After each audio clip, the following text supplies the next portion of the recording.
निवेदन करूं, देश की जो स्थितियां हैं, धर्म संस्कृति की जो स्थितियां हैं और पिछले 40-50 साल में जिस तरह से हम पले बढ़े हैं और जो आगे हम बच्चों को दे रहे हैं, आप विश्वास कीजिए हर आदमी को खड़ा होने की ज़रूरत है। बहुत बुरा समय आने वाला है। यदि भगवान से नहीं जोड़े, गीता से नहीं जोड़े और बच्चों को नहीं जोड़ा तो बच्चों के प्रति बहुत बड़ी क्रूरता करेंगे। ये मैं बहुत कठोर शब्दों में कहता हूँ ये बात। जिन बच्चों को बड़े नाजों से हमने पाला है, बड़े बड़े पैकेजों के दम पे हम इतरा रहे हैं, उन बच्चों को अंदर से बिल्कुल खोखला बना रखा है। एक झरपट नहीं झेलेंगे वो, वक्त की एक झरपट बहुत ज्यादा ममता बहुत दुखदायी होती है। बाहर निकलें इससे। यदि हमको अपने बच्चों को दोष नहीं दिख रहे हैं, उनको हम सही लाइन पर फोर्स नहीं कर पा रहे हैं, इसका मतलब हमारा प्रेम और ममता बिल्कुल फर्जी है एकदम। हमारे पुराने बुजुर्ग क्या बेवकूफ थे? क्या वो हमको प्रेम नहीं करते थे? एक पड़ता था थप्पड़।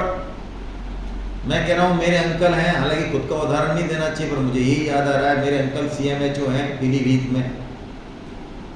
तो मेरे पिताजी सबसे बड़े घर में, तो वो कई बार, अब तो CMHO हम तो उनकी बहुत इज्जत करते हैं, पास ही नहीं बैठते, लेकिन वो कहते थे कई बार ब्याह शादी में आते थे कि यार क्या बताऊं, एक थप्पड़ ने मुझे CMHO बना दिया।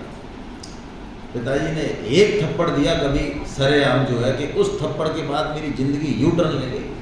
मैं ये नहीं कह रहा हूं कि हम थप्पड़ ही मारें, लेकिन ये एक्स्ट्रा केयरिंग करना बच्चों की है, ये ममता की चाशनी, उनको कोई कर्तव्य कर्म नहीं सिखाना, फैशन के पीछे अंधे होना, अपनी जड़ों की तरफ से हटा देना, बिल्कुल गीता भागवत रामायण की जरूरत ही नहीं समझना, ये हमारे मानसिक दिवालियेपन का ही प्रतीक है और कुछ नहीं है ये, जिसका दंड भोगेंगे हम। इसलिए बहुत ज़रूरत है भाई। मैं तो एक बात कहता हूँ, एक व्यक्ति भी यदि भगवत गीता से जुड़ता है ना, तो पूरे परिवार में जो है अलग ही तरह का एक माहौल बनता है। आप जुड़ के देखो, आप करके देखो, छोड़ो आलस त्यागो, थोड़ा सा आगे बढ़ो। इस शरीर को बहुत ज़्यादा आराम देने की, इस मन बुद्धि की बहुत ज़्यादा सुनने की ज़रूरत नहीं है। खड़े होइए, लीजिए क्लास, जाइए फिजिकल में 7 दिन में। कैसे नहीं जाओगे? क्या दिक्कत आ रही है? बाकी सारे काम कर ही रहे हो, चलिए भगवान की तरफ। थोड़ा सा कड़क रहिए खुद के प्रति। ऐसे बिल्कुल लेथार्जिक वे में, अरे हम खुद का वजन तो उठाएं पहले, देश की सेवा तो बाद में करेंगे। तो चले हम भगवान की तरफ भाई, इसके अलावा और कोई चारा नहीं है। मैं आपसे कह रहा हूं, बुढ़ापा जो कि सबसे ज्यादा खराब है, आप ये मत समझना पैसे हैं तो पैसा वैसा कुछ नहीं बिगाड़ता। आजकल वो हवा चल रही है, आपके पास 10 करोड़ है ना, आपका बेटा 10 करोड़ पे लाद देगा और कह देगा नहीं है जरूरत, हम साले किराए के मकान में रहेंगे, लेकिन तुम्हारी शकल नहीं देखते हैं। बोल, अरे तेरे 10 करोड़ में हम नौकरी कर लेंगे 30,000 की, हम किराए पे रहेंगे, हमको नहीं करनी तेरे यहाँ चाकरी। आप 10 करोड़ को चाटो बैठ के वहाँ पे। गए वो जमाने, 10 करोड़ के चक्कर में जो है पहले बच्चे चिपके रहते थे हमारे जैसे, अब वो जमाना नहीं है। तो बुढ़ापा भी यदि सुधारना है तो भगवान की शरण करने के होने के अलावा कोई दूसरा रास्ता नहीं है। भगवान में यदि लग गए, समाज भी इज्जत करेगा, घर भी इज्जत करेगा। करके देखो आप। यदि माला पकड़ ली, भगवान की बात करी, गीता पढ़ी, गीता का प्रचार किया, अड़ोस पड़ोस, आपके आसपास, ऑफिस, घर परिवार सब आपकी इज्जत करेगा। वो लोग करेगा कि नहीं करेगा? अरे हम जितने अच्छे हैं, समाज उससे ज़्यादा अच्छा मानता है हमको, नहीं मानता? आप थोड़ा सा अच्छा काम करो किसी के प्रति, देखो आपको कैसा, उसको क्या पता आप अंदर से कैसे हो। तो भगवान की तरफ हम चलें भाई, इसके अलावा और कोई उपाय नहीं है। बहुत सीरियसली लें इसको, है ना। मैंने पूछा कितने फॉर्म आए, तो बताया 4 फॉर्म आए, 6 आ गए। फिर भी 15-20 फॉर्म, मतलब 15-20-25 लोगों ने हाथ उठाया। मैं ज़बरदस्ती नहीं करता हूँ, मैं कहूँगा भी नहीं दोबारा, है ना। मैं क्या कहता हूँ, एक बार कहने के बाद मुझे ज़्यादा कहने की आदत नहीं है, लेकिन मेरा बस निवेदन यही है कि थोड़ा सा हम डिसीजन लें भाई, है ना। कई बुजुर्गों को मैं सुना है, मैंने सेमिनारों में जाने का काम पड़ता है, मेरी भिड़ंत भी हो जाती है। वो कहते हैं साहब इन बच्चों को सुधार दो, यानी अभी भी पट्टा सुधरना नहीं चाह रहा है। इतनी 60-70 की उम्र में भी अभी भी गीता पढ़ने को तैयार। वो कह रहा है इनको पढ़ा दो, इनको खुद को जरूरत नहीं लग रही अभी भी। अरे मैं कह रहा हूं इनके पीछे मत पड़, इन बच्चों के पीछे, इनको तो खेलने खालने दे, तू खुद पढ़ ले एक बार। और तू खुद तो पढ़ 1-2 साल, फिर देख बच्चे तेरे पीछे पीछे आते हैं कि नहीं आते हैं। खुद नहीं पढ़ेंगे, खुद बदलेंगे तो जग बदलेगा भाई, असली बात यही है। और जो युवा आए हैं वो तो बहुत बड़ी बात है कि यहाँ आए उन्होंने गीता की बात सुनी है, क्योंकि यही असली बात है। भगवान की शरणागति से, भगवान की तरफ चलने से अपने आप सब काम बढ़िया होते हैं। ऐसी बुद्धि देते हैं भगवान, ऐसी बातें पता चलती हैं, इतनी प्रज्ञा आ जाती है। अरे जो होनहार है वो दिख जाती है, आप क्या बात कर रहे हो। भगवान की तरफ जो चलता है उसके मुंह से कुछ निकल जाए ना, वो सत्य हो जाता है। हाँ, ये ऐसा मत समझना, सत्य हो जाता है, उसकी जवान फल जाती है, फल, असत्य निकलता ही नहीं है उसके मुंह से। ऐसा हो जाता है वो व्यक्ति। यदि उसने कोई बात कह दी और वो घटित नहीं हुई है, वाक सिद्धि बोलते हैं इसको। अनिरुद्ध प्रभु जी महाराज को वाक सिद्धि है। यदि वो कह दे, आप गए मिलने और वो कह दे जाओ, आपने कहा महाराज माला वाला मन लो, जाओ जाओ करो करो, मन लगेगा, 16 माला करो, 16 माला लग जाएंगी उसी दिन से।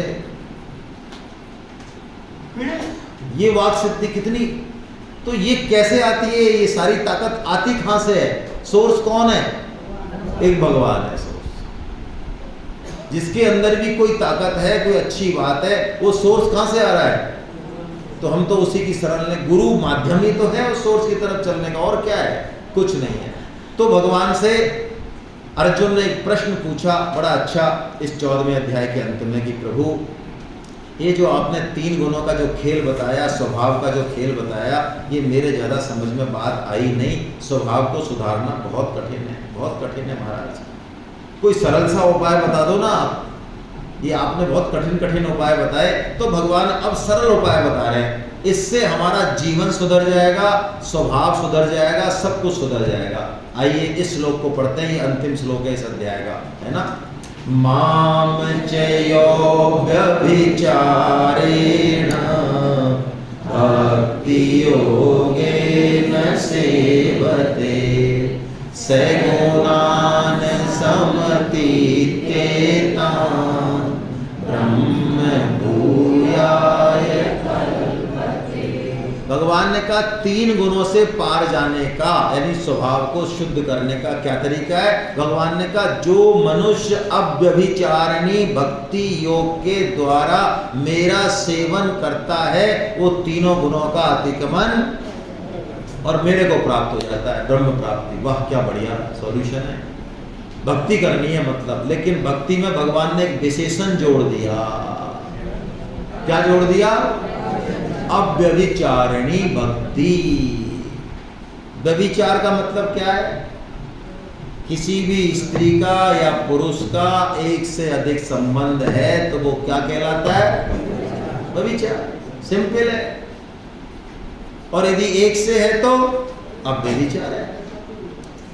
तो भगवान कह रहे हैं कि तू मेरी भक्ति तो कर, लेकिन कैसे भाव से कर? अव्यभिचारी, अनन्य भाव। बिल्कुल सही है, एक ही बात है। अनन्य कह दो, अव्यभिचारी कह दो, एक ही बात है। अव्यभिचारी का मतलब अब केवल और केवल भगवान पे ही आसरा है, भगवान से ही जो है सारा सिस्टम चलेगा। ऐसी भक्ति हो, ऐसे नहीं भगवान से भी ऊपर किसी और को मान रखा है, नहीं भाई, केवल अव्यभिचारिणी भक्ति।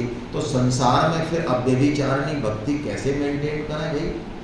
यहाँ तो पिताजी भी हैं, माता जी भी हैं, सासू जी भी हैं, ससुर जी भी हैं, पड़ोसी भी हैं, अफसर भी है, फलाने हैं, मंत्री हैं, इतने सारे लोग हैं, तो इनको राम राम श्याम श्याम करें नहीं करें?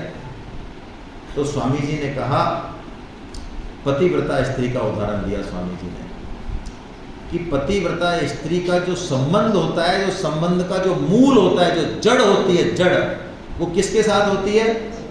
पति के साथ होती है। अब उसके जितने भी संबंध हैं संसार में, वो सब किसके नाते हैं? अब पति के नाते। ऐसा नहीं है कि वो जेठ के सिर पे लठ मारेगी, जेठ की इज्जत करेगी, लेकिन कैसे करेगी? ये मेरे पति के बड़े भाई हैं। सासू की इज्जत क्यों करेगी? ये पति की माँ है। यानी सारे संबंध किसके थ्रू जा रहे हैं? उसके पति। मूल में कौन है? मूल में पति है।